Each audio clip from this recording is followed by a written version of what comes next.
Hello friends, स्वागत है एक बार फिर से आप सभी का हमारे यूट्यूब चैनल में। और दोस्तों, यहाँ पे रेलवे ग्रुप डी 2022 में अब तक जो भी इम्पोर्टेंट प्रश्न पूछे गए उन सारे क्वेश्चन को इस वीडियो में लाया गया है, ठीक है, ताकि आप लोगों का आने वाले एग्जाम में हेल्प हो सके। और साथ ही साथ उससे रिलेटेड जो भी सवाल बन सकते हैं एग्जाम में, उनको भी इसमें इंक्लूड किया गया है।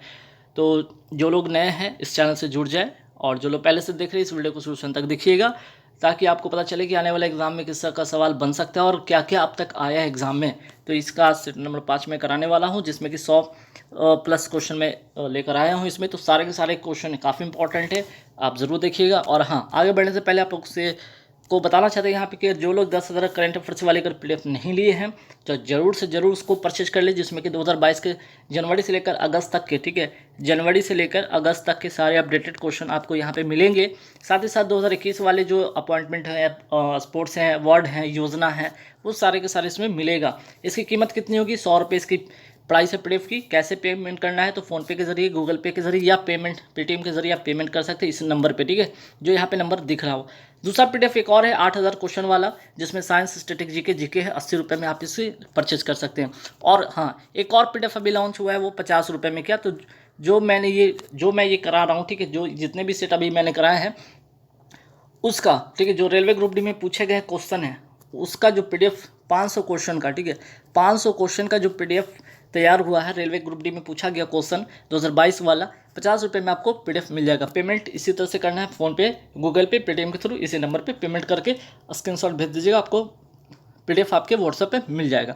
तो चलिए देखते हैं कौन कौन से सवाल एग्जाम में बने थे और किस तरह के सवाल अब आने की उम्मीद है आने वाले एग्जाम में, ठीक है।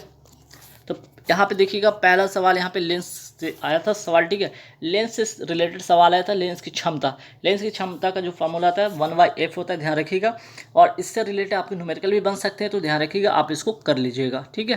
क्षमता दे दीजिएगा, ठीक है, और उसका क्या f आपका पूछ लिया जाएगा, f दे दिया जाएगा आपका, उसका क्षमता पूछ लिया जाएगा, ठीक है। तो इस तरह से सवाल आएंगे न्यूमेरिकल बेस भी, तो आप इसे कर सकते हैं। दूसरा देखिए सवाल, लेंस से क्या बना था कि निकट दृष्टि दोष में किस लेंस का उपयोग किया जाता है? तो अवतल लेंस का होता है। वहीं दूर दृष्टि दोष में किस लेंस का उपयोग किया जाता है? तो उत्तल लेंस का, ठीक है। निकट में अवतल लेंस और दूर दृष्टि में उत्तल लेंस, ठीक। लेंस की क्षमता, देखिए लेंस की क्षमता क्या होती है, ध्यान रखिएगा। उत्तल लेंस की जो क्षमता होती है कैसी होती है? धनात्मक होती है। उत्तल लेंस की क्षमता धनात्मक होती है। सवाल ऐसा आएगा कि भाई अवतल लेंस की क्षमता कैसी होती है? अवतल लेंस की क्षमता ऋणात्मक होती है। तो उत्तल लेंस की क्षमता पॉजिटिव, अवतल लेंस की क्षमता नेगेटिव, ठीक है। निकट दृष्टि दोष में कैसा लेंस का उपयोग होता है ठीक करने के लिए? अवतल लेंस का। दूर दृष्टि दोष दूर करने के लिए उत्तल लेंस का प्रयोग होता है। लेंस की क्षमता का फॉर्मूला ध्यान रखिएगा 1/f होता है। अगर p का वैल्यू दिया है, f निकालिए, f का वैल्यू दिया है, p निकल जाएगा आपसे, ठीक है। चलिए, तारों का टिमटिमाना, या फिर बाल्टी में रखी छड़ का टेढ़ा दिखना, या ग्लास में रखा सिक्का ऊपर की ओर उठा हुआ प्रतीत होना, इन सभी का उदाहरण किसका? तो ये सभी उदाहरण है अपवर्तन के उदाहरण है, ठीक। पूर्ण आंतरिक परावर्तन के उदाहरण क्या क्या हो सकता है? हीरे का चमकना, ऑप्टिकल फाइबर, या मृग मरीचिका, ठीक है। इस तरह के सवाल आएंगे ऑप्शन में, तो आप इसे कर लीजिएगा। अनुच्छेद से देखिए, आर्टिकल से रिलेटेड सवाल आए हैं 4-5 ऐसे सवाल जो कि एग्जाम में पूछे गए हैं, जो मैंने पहले वाले भी जो 2-3-4 पीडीएफ का जो वीडियो बना रखा है उसमें भी आपका है, आर्टिकल देख लीजिएगा कि कौन कौन से आर्टिकल पूछे हैं। यहाँ पे पूछा गया था राजभाषा का संबंध पूछा गया था अनुच्छेद 343 से। फिर आपका यहाँ पे देखिएगा प्रोटोजोआ से होने वाले रोग रिलेटेड सवाल आया था कि लिस्मानिया रोग का संबंध किससे? तो कालाजार से है। ये प्रोटोजोआ से होने वाला रोग है और इसका जो वाहक कौन है? तो बालू मक्खी है, ठीक। नेक्स्ट, यहाँ पे होम रूल लीग मूवमेंट की बात की गई थी, ठीक है। होम रूल लीग मूवमेंट की बात आई थी एग्जाम में कि कब हुआ था? 1960 में, ठीक है। 1960 से 1916 ईस्वी में आया था ये, ठीक है। ये जो होम रूल लीग मूवमेंट है किसने स्टार्ट किया था? बाल गंगाधर तिलक और एनी बेसेंट ने, 1916, ध्यान रखिएगा। अभिनव भारत का संबंध किससे? सावरकर बंधु से है। सर्वेंट ऑफ इंडिया की स्थापना कब हुई थी? गोपाल कृष्ण गोखले। सत्य शोधक समाज की स्थापना किसने किया था? ज्योतिबा फूले ने। और भू आंदोलन का संबंध था विनोबा भावे से। तो ऐसे सवाल आए हैं एग्जाम में, तो ध्यान रखिएगा, बहुत ज़्यादा टेढ़े मेढ़े सवाल भी इस बार नहीं आ रहे। हाँ, सवाल आ रहे, कुछ सवाल ऐसे आ रहे जो कि आपको थोड़े ट्रिकी हो सकते हैं, लेकिन सवाल बिल्कुल सीधा सीधा ही है देखा जाए तो। यंग बंग आंदोलन शुरू किसने किया था? हेनरी बिलियन डेरी जियो ने, ठीक है, ध्यान रखिए। यंग बंग आंदोलन किसने शुरू किया था? हेनरी बिलियन डेट इज जीवन है, ध्यान रखिएगा। अगर भू आंदोलन आया है तो इससे रिलेटेड ये सवाल बन सकता है। प्रार्थना समाज की स्थापना किसने की था? आत्माराम पांडुरंग ने, ठीक है। ऐसे सवाल एग्जाम में आए हैं। अब देखिए यहाँ पे साइंस से रिलेटेड में क्या पूछा गया था, मेंडलीव की आवर्त सारणी पर आधारित सवाल पूछा गया था। जैसे कि मेंडलीव की आवर्त सारणी किस पर आधारित थी? तो मेंडलीव के जो आवर्त सारणी थी वो एटॉमिक मास पर था, परमाणु द्रव्यमान पर आधारित थी। वही आधुनिक आवर्त सारणी किसने दिया था? तो मोस्ले ने दिया था। और मोस्ले की जो आवर्त सारणी थी किस पर आधारित थी? तो एटॉमिक नंबर पे। दोनों बातें ध्यान रखिएगा। तो पीरियोडिक टेबल से हर दिन हर शिफ्ट में कहीं ना कहीं एक आध सवाल ऐसे आए हैं, ध्यान रखिएगा। फिर आपके कुछ फार्मूले जो कि डायरेक्ट एग्जाम में पूछे जा रहे हैं, ध्यान रखिएगा। कई बार एक शिफ्ट में आपसे जिप्सम का पूछ लेता है तो दूसरे शिफ्ट में आपका प्लास्टर ऑफ पेरिस से फार्मूला पूछ लेता है, ठीक है। तो ध्यान रखिएगा, जिप्सम का फार्मूला होता है CaSO4 × 2s2 और प्लास्टर ऑफ पेरिस का फार्मूला होता है CaSO4 × ½ होता है। तो दोनों फार्मूला रट के रखिएगा, आपके एग्जाम में आ सकता है, या जिनके एग्जाम में आया होगा वो तो जानते ही होंगे, ठीक है। निद्रा रोग की मैं बात करूँ यहाँ पे ये भी क्या होता है? प्रोटोजोआ से होने वाला रोग है निद्रा रोग। और कौन सी मक्खी? तो सीसी मक्खी के द्वारा ये फैलता है। और निद्रा रोग होता है किससे? तो प्रोटोजोआ से होता है, ध्यान रखिएगा। अब प्रोटोजोआ से होने वाले रोग भी ध्यान रखिएगा, कौन कौन? जैसे पारिया हो गया, कालाजार हो गया, मलेरिया हो गया, पेचिस हो गया, निद्रा रोग, ये सभी के सभी क्या है? आपके प्रोटोजोआ से होने वाले रोग हैं। तो मलेरिया प्लाज्मोडियम जो प्रोटोजोआ से होने वाला रोग है, जिसकी खोज किसने किया था? रोनाल्ड रॉस ने किया था, ठीक।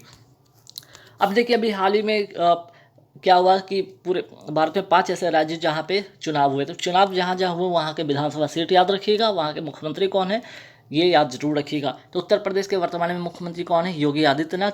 और वहाँ पे 2 उप मुख्यमंत्री बने, केशव प्रसाद मौर्य और ब्रजेश पाठक। तो उत्तर प्रदेश की विधानसभा की सीट भी ध्यान रखिएगा, 403 सीट के लिए यहाँ 403 सीट है यहाँ पे विधानसभा की। और CM है कौन वर्तमान में? योगी आदित्यनाथ। गोवा की अगर मैं बात करूँ तो गोवा में वर्तमान जो है CM कौन है? प्रमोद सावंत। और वहाँ पे विधानसभा की सीट कितनी है? टोटल 40। वहीं मणिपुर की मैं बात करूँ तो यहाँ पे कहाँ पे हुआ था चुनाव? ध्यान रखिए, उत्तर प्रदेश में हुआ था जिसकी जिक्र हो गया, गोवा में हुआ था चुनाव विधानसभा, वो भी हो चुका है यहाँ पे। मणिपुर की अगर मैं बात करूँ, यहाँ पे विधानसभा की कुल सीट 60 थी। और यहाँ पे वर्तमान मुख्यमंत्री कौन बने हैं? वीरेंद्र सिंह। पंजाब में विधानसभा की कुल कितनी सीट? 117। और वर्तमान जो नए मुख्यमंत्री बने हैं भगवंत मान, ठीक। उत्तराखंड में विधानसभा की कुल कितनी सीट थी? 70 सीट थी। और यहाँ पे से जो बने हैं कौन मुख्यमंत्री कौन बने हैं? तो पुष्कर धामी, ध्यान रखिएगा। अब आइए यहाँ पे DNA RNA से रिलेटेड कुछ सवाल जो बन सकते थे, देखिएगा कि DNA का फुल फॉर्म डायरेक्ट यहाँ पे डायोक्सी राइबोस न्यूक्लिक एसिड। RNA का फॉर्म जो फुल फॉर्म होता है राइबोस न्यूक्लिक एसिड। DNA कैसा मॉडल है? तो डबल हेलिक्स मॉडल किसने दिया था? वॉटसन क्रिक ने दिया था, ध्यान रखिएगा। और RNA सिंगल हेलिक्स मॉडल है ना। जो DNA है किस तरह से? ऐसे है, ठीक है, इस तरह से। और ये RNA सिर्फ ऐसा सिंगल है। चलिए अगर मैं बात करूँ DNA का डबल हेलिक्स मॉडल का खोज किसने किया था? वॉटसन एंड क्रिक ने किया था, ठीक है। ऐसे सवाल आए हैं। और ऐसे सवाल यहाँ पे बने कि DNA में जो है, तो देखिए DNA और RNA में क्या क्या कॉमन होता है? DNA और RNA में क्या क्या कॉमन होता है? एडेनिन, ग्वानिन, थायमिन, ये तो तीनों सेम होता है, सिर्फ इसमें ये दोनों अलग अलग होते हैं, साइटोसिन और इसमें यूरेसिल। तो यूरेसिल का ही पूछा था क्या काम है? RNA कहाँ पे होता है? यूरेसिल कहाँ पाया जाता है? तो RNA में पाया जाता है। और ये नाइट्रोजन क्षारक के रूप में होता है। अब यहाँ पे सवाल बना था यहाँ पे हार्ट से रिलेटेड पेसमेकर का। पेसमेकर जो होता है, ठीक है, ये हार्ट होता है, मान लिया। तो यहाँ पे क्या होता है? आपका पेसमेकर होता है जिसको SA नोड कहते हैं, ठीक है। जब आपका ये काम नहीं करता है तो आर्टिफिशियल क्या होता है? पेसमेकर लगता है, ठीक, जिसमें कि लिथियम की जो होती है बैटरी होती है वो लगाई जाती है ना, उसके कारण उसी के जरिए आपका क्या होता है? हार्ट बीट कंट्रोल में रहता है ना। चलिए मीथेन गैस कहाँ कहाँ पाए जाते हैं? कोयला खदानों में पाए जाते हैं। तो मीथेन गैस से सवाल क्या बने देख लीजिएगा, ठीक है, कि मीथेन गैस कहाँ कहाँ पाए जाते हैं? कोयला खदानों में, दलदली भूमि में, मवेशी जुगाली जो करते हैं उसमें ये पाया जाता है। और इसका फार्मूला क्या होता है? CH4 उसका होता है फार्मूला, ध्यान रखिएगा। अब आर्टिकल की बात हो रही थी, आर्टिकल से रिलेटेड और भी कुछ सवाल जो आने वाले एग्जाम में बन सकते हैं, ये भी ध्यान रखिएगा। जैसे आर्टिकल 338 का संबंध किससे है? राष्ट्रीय अनुसूचित जाति आयोग से है। वहीं राष्ट्रीय अनुसूचित जनजाति के वर्तमान अध्यक्ष, ठीक है, राष्ट्रीय अनुसूचित जाति आयोग के वर्तमान अध्यक्ष कौन है? विजय सम्पाला, ध्यान में रखिएगा। अनुच्छेद 338A संविधान कौन सा है? 89वां संविधान संशोधन 2003 का है। और इसके तहत तो राष्ट्रीय अनुसूचित जनजाति आयोग की स्थापना होती है 338A आर्टिकल के तहत। अब यहाँ पे बात करते हैं राष्ट्रीय अनुसूचित जनजाति आयोग के वर्तमान अध्यक्ष कौन है? हर्ष चौहान, ध्यान रखिएगा। बात अगर संविधान देखिए, जीएसटी से डायरेक्ट सवाल आया था कि 101वां संविधान संशोधन किस का संबंध किससे है, तो जीएसटी से है। तो जीएसटी से रिलेटेड अगर 101वां संविधान पूछा गया तो 102वां भी ध्यान रखिएगा। 100वां संविधान संशोधन 3 बीघा कॉरिडोर बांग्लादेश से संबंधित है। 102वां संविधान संशोधन सामाजिक एवं पिछड़ा वर्ग आयोग अर्थात ओबीसी से है। 103वां जो संविधान संशोधन है वो ईडब्ल्यूएस के 10% आरक्षण से है। ठीक, 104वां जो संविधान संशोधन है, ठीक है, तो 104 की मैं बात करूँ, 104 जो संविधान संशोधन है वो SC ST सीट का, ठीक है, सीट का उदाहरण 10 वर्ष के लिए, ठीक है। यहाँ पे क्या हुआ, SC ST के सीट जो है उसकी सीट को क्या किया गया है, 10 वर्ष के लिए बढ़ा दिया गया है। ठीक, SC ST की सीट को 10 वर्ष के लिए बढ़ा दिया गया है और एंग्लो इंडियन की जो सीट है उसको समाप्त कर दिया गया है। ठीक, तो SC ST की सीट को क्या किया गया है, SC ST जो है यहाँ पे, ठीक है, ठीक कर लीजिएगा, SC ST के सीट को 10 वर्ष के लिए बढ़ा दिया गया है। अब आते हैं यहाँ पे, देखिए ग्रैंड मास्टर से सवाल जो बना था, ध्यान रखिएगा उससे रिलेटेड क्या क्या और सवाल बन सकते हैं। जैसे 73वें ग्रैंड मास्टर कौन है, तो भरत सुब्रमण्यम, चेस की बात हो रही है, चेस से रिलेटेड सभी का संबंध है। तो 74वें ग्रैंड मास्टर कौन बने, राहुल श्रीवास्तव। 75वें ग्रैंड मास्टर कौन बने, वी प्रणब। तो ये तीनों बात ध्यान रखिएगा, आपके सवाल एग्जाम में इससे आए हैं और आने वाले एग्जाम में कोई एक सवाल यहाँ से बन सकता है कि भारत के पहले ग्रैंड जो मास्टर कौन बने थे, विश्वनाथ आनंद बने थे। ठीक, चलिए, तो भारत की पहली महिला ग्रैंड मास्टर कौन बनी थी, विजय लक्ष्मी, ध्यान रखिएगा। अब यहाँ पे एक सवाल आया था कि सुषमा स्वराज द्वीप किसका नाम बदल कर हुआ है नया नाम, तो हैवलॉक जो द्वीप है उसका नाम बदल के किया गया है, कहाँ है, अंडमान निकोबार में। तो कांडला द्वीप की भी बात ध्यान रखिएगा कि ये किसका नाम बदल के हुआ है, इसका नाम बदल के क्या कर दिया गया है, दीनदयाल उपाध्याय द्वीप कर दिया गया, कहाँ है, गुजरात में। तो रॉस द्वीप का नाम क्या बदल गया है, तो बोस द्वीप, ये कहाँ पे, अंडमान निकोबार में। सवाल आया था फेस्टिवल से, तो देखिए कचाई लेमन फेस्टिवल कहाँ का, मणिपुर का, ध्यान रखिए। तो फेस्टिवल पर मैंने एक पूरी वीडियो ही बना रखी है, आप वीडियो को प्ले लिस्ट में जाइएगा, तो फेस्टिवल से रिलेटेड सारे के सारे 100+ आपके वहाँ पे फेस्टिवल आपको मिल जाएंगे। हेमस फेस्टिवल कहाँ का है, लद्दाख का। लोसर फेस्टिवल ये भी लद्दाख का है, और लोसांग बोले तो सिक्किम का है, ध्यान रखिएगा। स्पुतिक गस्टर जो फेस्टिवल है कहाँ का, ये भी लद्दाख का है। राष्ट्रीय खेल यूनिवर्सिटी कहाँ है, तो मणिपुर का। तो मणिपुर, लद्दाख जैसे सवाल यहाँ पे बन रहे हैं। देखिए अब डायरेक्ट फार्मूला बेस्ड क्या क्या आया, न्यूमेरिकल बेस्ड जो न्यूमेरिकल आया, फार्मूला बेस्ड न्यूमेरिकल क्या क्या, जैसे कि यहाँ पे F = m×m, मीन्स कि बल बराबर क्या होगा, द्रव्यमान गुणित त्वरण। तो आपसे क्या दे दिया गया, आपका F का मान पूछा कि F क्या होगा, मास दे दिया आपका, मान लिया यहाँ पे दे दिया होगा 220 kg, ठीक है। ए दिया होगा आपका 5 मीटर/सेकंड² कुछ दे दिया होगा इस तरह से। तो आपका F का वैल्यू निकालना, तो सिंपल है, मल्टीप्लाई कर दीजिए, आपका आंसर आ जाएगा। तो इस तरह से सवाल आए हैं, तो ऐसे सवाल पे ध्यान रखिएगा, फॉर्मूला F = m×a। ठीक, अब बात करते हैं एक्सेलरेशन, जिसको कहते हैं हिंदी में त्वरण। त्वरण क्या होता है, वेग में परिवर्तन बटा समय होता है। त्वरण क्या होता है, वेग में परिवर्तन बटा समय। तो इसका फॉर्मूला क्या होता है, A = v/t होता है, ठीक है, जिसका मात्रक होता है मीटर/सेकंड², जिसका फॉर्मूला होता है मीटर/सेकंड² होता है, सॉरी मात्रक होता है इसका, ये ध्यान रखिएगा। तो इससे रिलेटेड अगर v का वैल्यू दिया रहा है, t का वैल्यू दिया है, तो एक्सेलरेशन निकल जाएगा। अगर a दिया रहा है, v दिया रहा है, तो t का वैल्यू निकल जाएगा, इस तरह से आपका निकल जाएगा। अगर त्वरण का अगर डायमेंशनल फार्मूला की बात करें तो ध्यान रखिएगा m/l1t-2, ध्यान रखिएगा। संवेग की अगर बात करें, इसकी फार्मूला जरूर याद रखिएगा। संवेग से रिलेटेड सवाल आता है कि संवेग बराबर क्या होता है, मास × वेलोसिटी होता है, ठीक है। तो आपका मास वेलोसिटी दिया रहेगा, संवेग पूछ लिया जाएगा, तो आप इसे कर लीजिएगा। अब न्यूटन के गति के 3 नियम भी ध्यान रखिए, इससे रिलेटेड काफ़ी सारे न्यूमेरिकल बनते हैं एग्जाम में, और अगर ये फार्मूला तीनों याद है तो इससे रिलेटेड कोई भी सवाल आएगा बिल्कुल आपसे हो जाएगा। S = S = U+AT पहला नियम, दूसरा S = UT + ½ और तीसरा V² = U² + 2S। बस आपको क्या करना है, आपका वैल्यू यहाँ पे पुट करिएगा, आंसर आ जाएगा, ठीक है। U जो होता है प्रारंभिक, जिसको वेग कहते हैं प्रारंभिक, ठीक है, प्रारंभिक वेग इसको कहते हैं। V को क्या कहते हैं, अंतिम वेग इसको कहते हैं, ठीक है, अंतिम वेग इसको कहते हैं। T से टाइम हो गया, S से एक्सेलरेशन या त्वरण हो गया, ठीक। चलिए अब बाकी S आपका डिस्प्लेसमेंट हो गया, अर्थात दूरी हो गया, ठीक। अब काइनेटिक एनर्जी की फार्मूला ध्यान रखिएगा, ½ mv²। पोटेंशियल एनर्जी की मैं बात करूँ, इसका फार्मूला ध्यान रखिएगा mgh होता है, ठीक है। अब आपका m दिया रहा है, g दिया रहा है, h दिया रहा है, तो पोटेंशियल एनर्जी आराम से निकल जाएगा। तो न्यूमेरिकल इसी से बन रहा है, इसी पे बेस्ट आ रहा है एग्जाम में। अगर आपको वेग दूना कर दिया जाए, अगर आपका वेग क्या करे यहाँ पे दुगना कर दिया जाए, तो गतिज ऊर्जा क्या होगी, गतिज ऊर्जा 4 गुना हो जाएगी। अगर कोई वस्तु पृथ्वी की सतह पर हो तो उसकी स्थितिज ऊर्जा क्या होगी, 0 होगी। क्योंकि जहाँ पे अगर हाइट अगर शून्य होगा, अगर हाइट शून्य होगा, ठीक है, तो क्या होगा, आपकी पोटेंशियल एनर्जी भी शून्य होगी। मान लीजिए कि potential energy equal to mgh होता है। अगर यहाँ पे h ही अगर जीरो हो जाए तो ये पूरे के पूरे वैल्यू क्या होगा, जीरो हो जाएगा। जीरो हो जाएगा तो पोटेंशियल एनर्जी क्या हो जाएगा, शून्य हो जाएगा। ठीक है, अब देखिए कार्य से रिलेटेड फॉर्मूला भी ध्यान रखिएगा। इस पे सवाल, इस पे बेस्ट न्यूमेरिकल आए थे। वर्क इक्वल टू, ठीक है, W इक्वल टू या work equal to force into work equal to force into displacement होता है, ध्यान रखिएगा। तो आपका फोर्स दिया रहा है, डिस्प्लेसमेंट दिया रहा है, तो वर्क निकल जाएगा।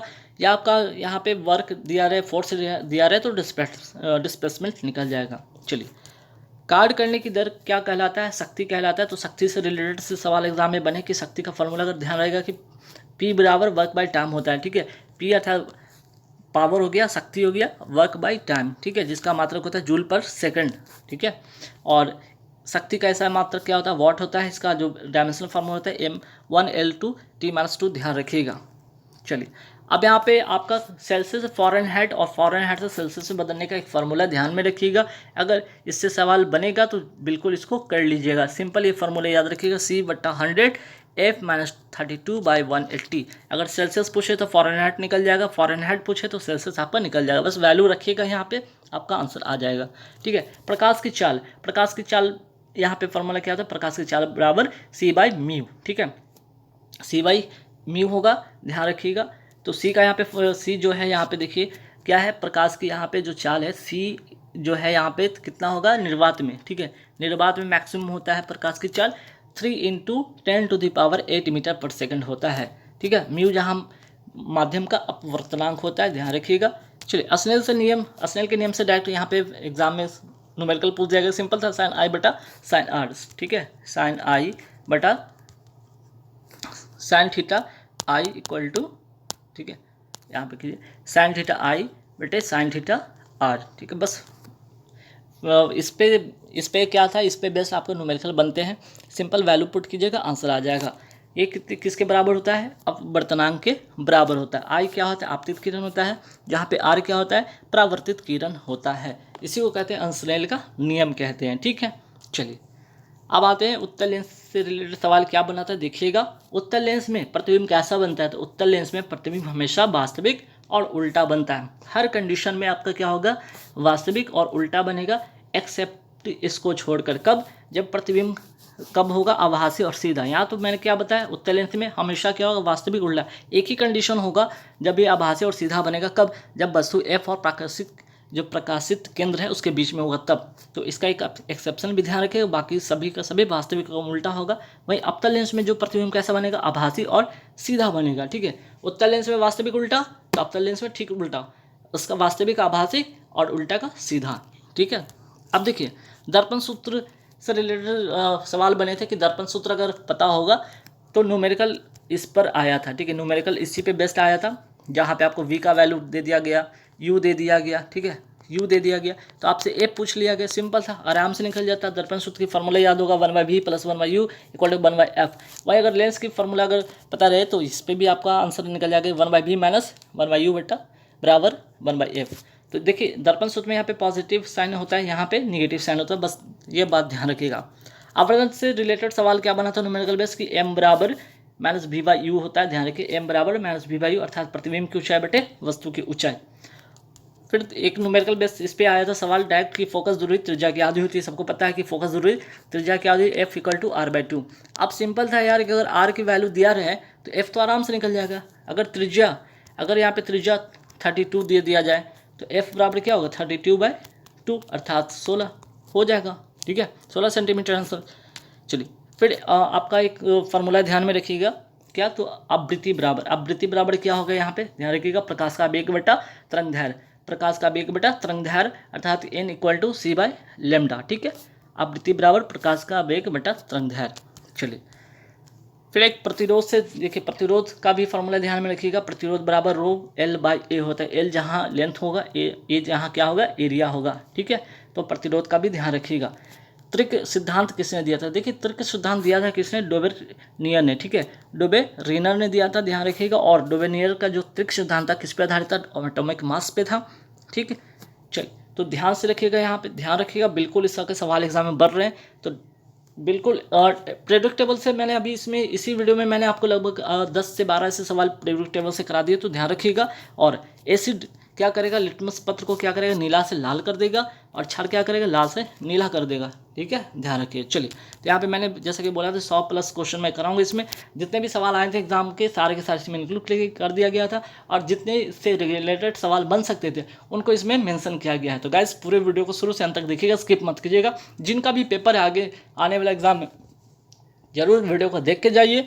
नहीं होता है तो आप 50 रुपये में, ठीक है, 50 रुपये में इसकी PDF ले सकते हैं। ठीक है, 50 रुपये में इसकी आपकी PDF आपको मिल जाएगी। 500 क्वेश्चन है इस PDF में, आप जरूर परचेज करके एक बार पढ़ के जाएं। मैं समझता हूँ कि यहाँ से जरूर 500 से 600 सवाल आपके एग्जाम में लड़ने वाले हैं। ठीक है, तो चलिए, पेमेंट कैसे करना है आपको वीडियो को शुरू में बता दिया गया था, वैसे ही कर लीजिएगा। Thank you very much.